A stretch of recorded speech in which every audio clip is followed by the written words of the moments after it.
પ્રમુખ અને ઉપપ્રમુખની ચૂંટણી થઈ છે, જેમાં જે કોંગ્રેસના જે પ્રમુખ અને ઉપપ્રમુખની વરણી કરવામાં આવી છે. અત્યારે હાલ જે અભિવાદન કાર્યક્રમ ચાલી રહ્યો છે, જેમાં એક મહિલા સગર્ભા હતા અને જે આવનારું તેમનું બાળક છે તેને ગોપાલક જે રબારી સમાજની ગોપાલક ટ્રસ્ટ છે તેના દ્વારા દત્તક લેવામાં આવ્યું છે. મારી સાથે નરસિંહભાઈ દેસાઈ જોડાયા છે. નરસિંહભાઈ, આજે કોંગ્રેસની જીત થઈ છે આખરે, અને જે મહિલા હતા તેમનું બાળક છે તેને આપના દ્વારા દત્તક લેવામાં આવ્યું છે, શું કહેશો?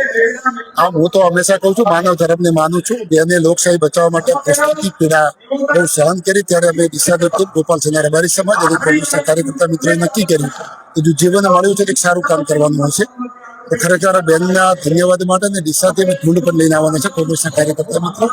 અને એનો દીકરી કે દીકરો ભગવાન જે આપે એને અમે અભ્યાસ સારી રીતે અભ્યાસ થાય અને તમામ ખર્ચો અમે ઉપાડીશું.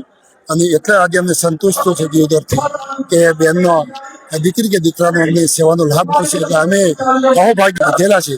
ત્યારે આજે મને પણ એવું લાગ્યું કે બેનનું બાળક રમનારું અમારા ભાણેજ તરીકે રહે અને સારી રીતે ભણી શકીએ, નામ રોશન કરે. આ દિયોદર અને બનાસકાંઠા વાવથરાનું જે દેશનું રાજ્યનું નામ રોશન કરે, એટલા માટે અમને આ એવું માનીએ કે ભગવાને અમને લાભ આપ્યો છે. એટલે ભગવાનનો પણ ઉપકાર માનું છું કે આ બાળકને અમને ભણાવવાની તક મળી છે. અનેક રાજકીય કાવડાઓ વચ્ચે આજે કોંગ્રેસની વિજય થઈ છે. બસ સત્ય જેવું છે તે હંમેશા માટે સત્ય વિજય થતો હોય છે. બારે બાર સભ્ય અડીખમ છે અને દિયોદરથી અને બનાસકાંઠાની વાવથરાથી સભ્ય કોંગ્રેસ પાર્ટી પ્રદેશ નેતૃત્વથી માંડી અને લગભગ મને અંદાજ મળ્યો છે એક સભ્યને 50 લાખની ઓફરથી સભ્ય નથી ચૂક્યા.